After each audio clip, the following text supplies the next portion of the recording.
Hey, this is Gary, and welcome back to my channel for making a 2D game framework on top of LibGdx. Today we're going to talk about sounds. So we'll make a new sound screen so we can demo this, and of course that'll extend our base screen, and we implemented our abstract methods there. Okay, so LibGdx has two types of sounds. So we have one that is just the sound object. So we'll create a class for that, show you that one. And the other one is a music. We'll create one of those. And then I'm going to create a Boolean for pause. And I'll show you that in a moment. Alrighty, here's some of the files that I've got. So I have an ambient bonfire, which is a loop. So I have an OGG format, and I have a wave format.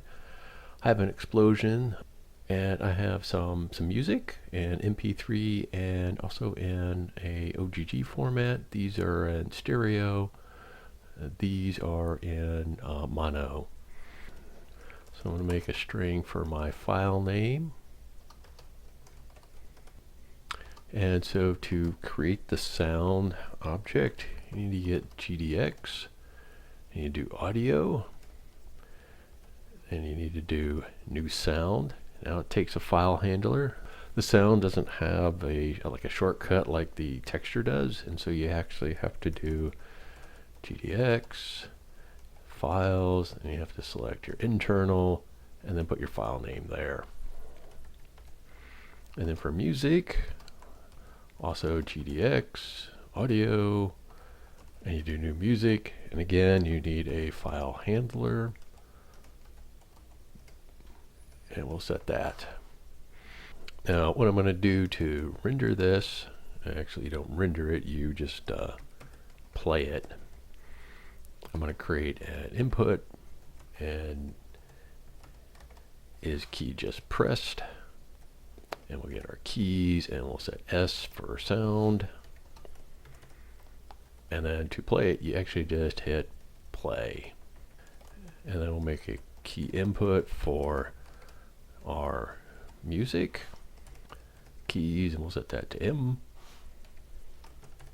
For our music you also just do play,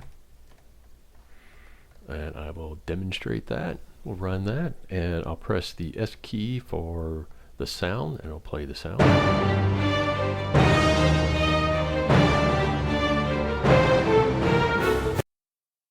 I'll press the M key for the music, and it'll play the exact same sound.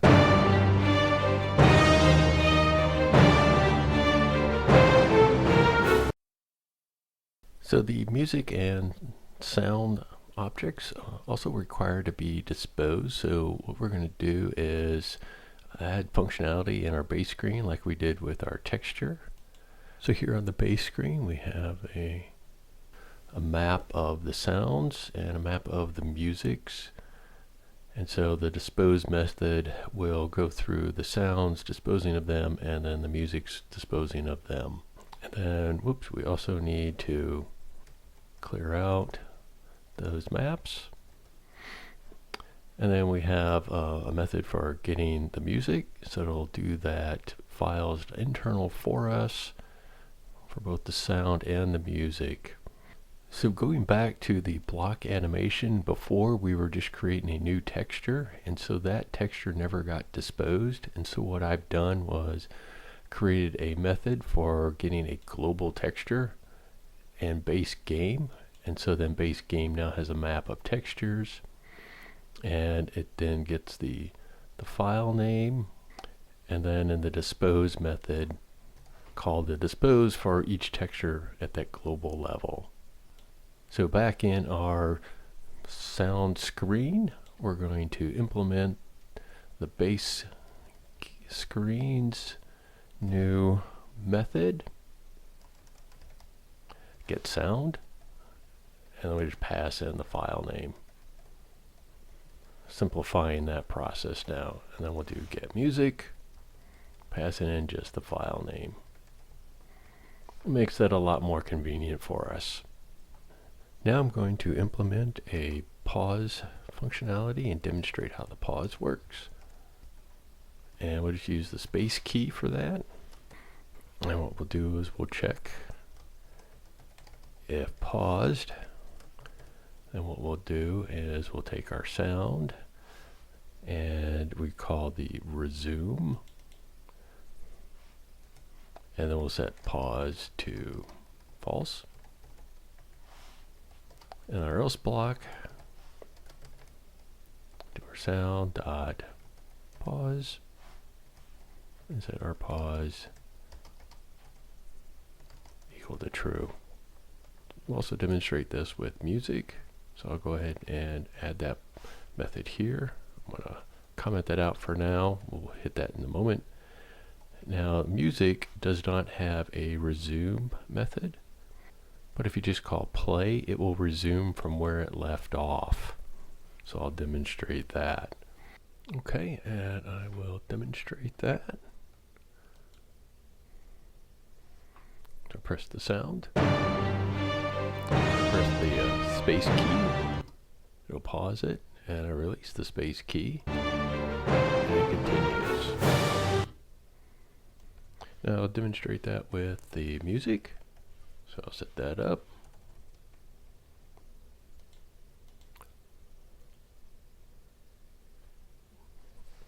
Start the music, and then pause it, and then continue.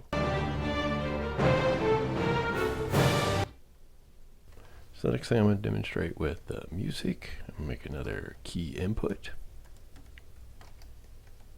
I'll just use the end key, and so we're going to show the stop, how that works. And so that will do is that will stop the music, and then if you try to play the music again, it'll start from the beginning. Another thing I'll do is I will set the volume. So right now the volume is at maximum, and so I'll just set it, it's a float. So it goes from 0 to 100%. So 0 to 1, 1 being 100%. So we'll just set it to half. Another thing that the music has is you can get the position, which is the time within the music that it is at. Another thing you could do is setting the position. And so the position is in seconds. And so you could set it to any number of seconds that you want. So if I set it to 60, that'll put it 1 minute within the song. So I'll create a key input for that. And what I will use is, let's just use the H key. And from there, we'll set its position. We'll do 1 minute in, so that's 60 seconds.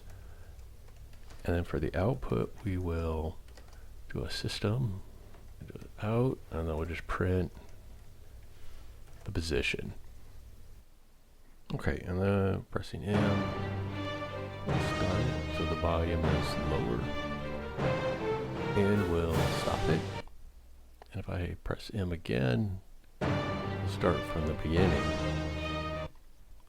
And the pause button pauses it as before. And if I hit H, you see it jump to 1 minute into the song.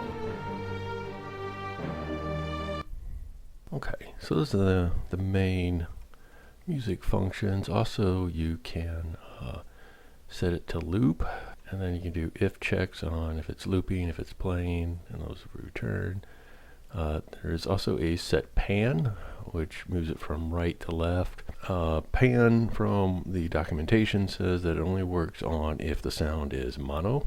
So I will demonstrate that with the sound because it also has the pan in it as well.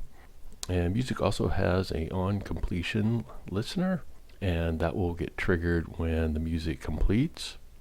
And so you can program off of that. The on completion listener takes a single method. I'll show you what that looks like. All right, so do on completion listener, and it has on completion. It passes the music that has completed, and then you can write code onto that. So you could actually write this as a lambda. All right, so you can write it as lambda like that as well.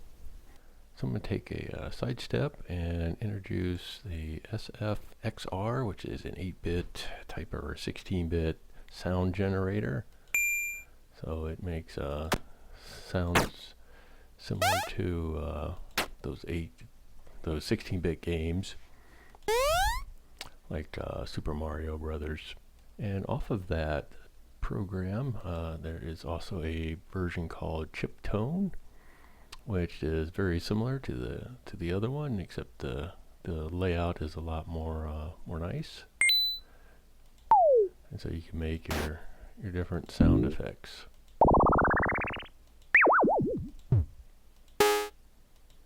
And you're gonna adjust them.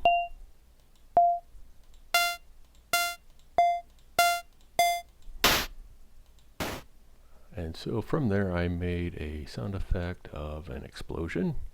Next we're going to look into the methods of the sound object. And we're going to start with the set pan. And you see it takes 3 values, a long and 2 floats. The first long is the ID, so when you run a play, it returns an ID. And the second one is your pan, and pan goes from -1, which is this side, to 1, which is this side. So if I do a -1 float, and the next one is the volume, so we can just do 0.4. This will be on the left side. And here it's over here. And if I set that to 1, it's on the left side. Now the pan only works on mono, and I also found out that it does not work on OGG files. So keep that in mind when you want to have a sound pan from one side to the other. And then the next method is the loop, set looping. And so it takes an ID and it takes a boolean. And so when you set it to true, it will continually loop until you go back and set it to false to stop looping. So if I do ID set looping and set it to true, and I use my N key here to set looping, if I say ID to false, and I can turn it off. Okay, and I'll demonstrate the looping. See, it's continually looping. If I press the N, it'll stop. So I'm going to go over the other play method. So there is a play method that takes a float, and this float is the volume. So whatever you set it to, 0.4, that's 40% volume. The other method takes 2 more floats. The first one is the pitch, and the second one is the pan. So this is your pitch, and this is your pan. And the other method is a loop method, one that takes a single float. This is like the play method, it's the volume. And then the one that takes additional floats is the pitch and the pan. And so you can do that with your looping as well. And both the play and the loop method return the ID of that sound. Next I'm going to go into the pitch, and I'm going to use a different sound. I'm going to use a recording of me saying hello. So here's the wave here, just me saying hello. It'll be a little more fun that way. So then the set pitch takes the ID and the pitch that you're going to do to play it at. So if I do 0.4, all right, and we'll run that sound.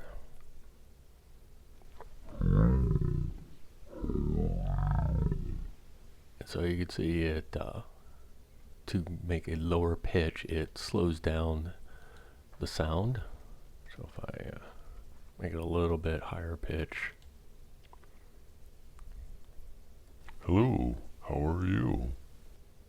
You can understand it a little better. And then if you go above 1, Hello, how are you? it starts getting silly. And it basically just speeds up the sound. That's how it does the change the pitch. Hello, how are you?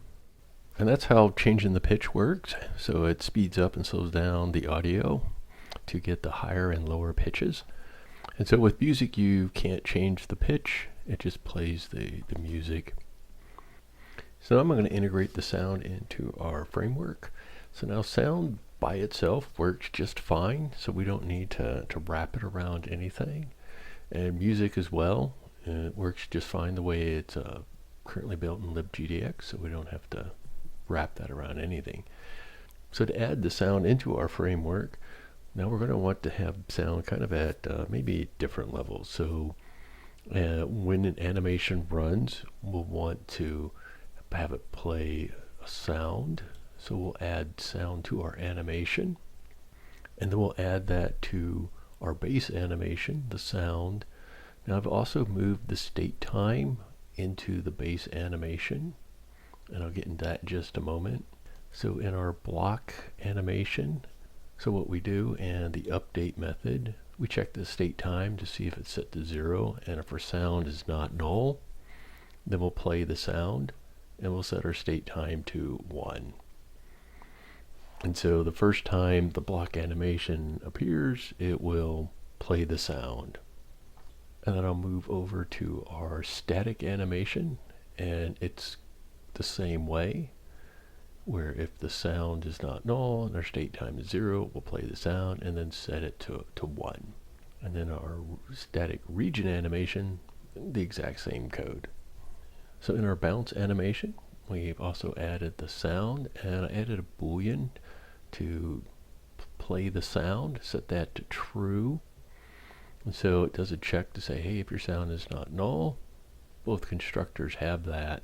And then it calls the update sound method, checks the current index if it is 0, and our boolean of play sound is true, it will play the sound, and we'll set play sound to false. And then it checks if our current index is equal to the frame.length minus 1, so essentially the last frame, and our play sound is set to true, we'll also play the sound, and then play sound will be set to false. And then it checks if our current index is not 0 and we're less than the last frame, we set the play sound to true. And so the sound will play at the beginning of the bounce, and then when it hits the end of the animation and to bounce back, it will play the sound again. On the loop animation, we also have the play sound boolean, and both constructors, the loop update lambda checks to see if the sound is not null, and we call update sound. And so here it checks if the current index is equal to 0 and our play sound is true, it'll play the sound and set play sound to false. Else if our current index is greater than 0, play sound will be set to true. So we use the play sound in both of these to keep track of whether or not we've started playing the sound, because during the update we're doing a fraction of a second, and so it may be displaying that current index of 0 for multiple updates. And so we don't want playing the sound multiple times until it actually gets to the index of 1, the second frame. So in our random animation, the index, current index is always a random index, and so there's no consistency, so we can't keep track of when we're always at 0. So we have a counter for our index, and we also have our play sound as well. And so every time we create a new random index, we update our count index. So that's in both of our lambdas, random update lambdas. And then if our sound is not null, we call the update sound. So in the update sound, checks to see if the current index is greater than or equal to our frames length. And so if the length of your frames, if you have 4 frames, your length will be 4, but your current index will actually be 3. So when you get to 4, you want to set your count index back to 0. And then if our count index is 0, and our play sound is true, we call sound.play, and we set our play sound to false. And then once our count index goes above 0, we set our play sound back to true, so that when we hit our next set number of frames again, and we're back to 0, we'll play that sound. So that's got all of our animations updated. The layer animation, we're not going to update that one because the sound will be based off of the individual animations, and this guy doesn't really do anything except call the animations that it contains, so there's no update to that one. Alright, so now we got sound into our animations. That's going to do it for this video. So if you like this video, give it a thumbs up. Feel free to leave a comment down below if you have any suggestions, comments, or questions. And I will see you in the next video.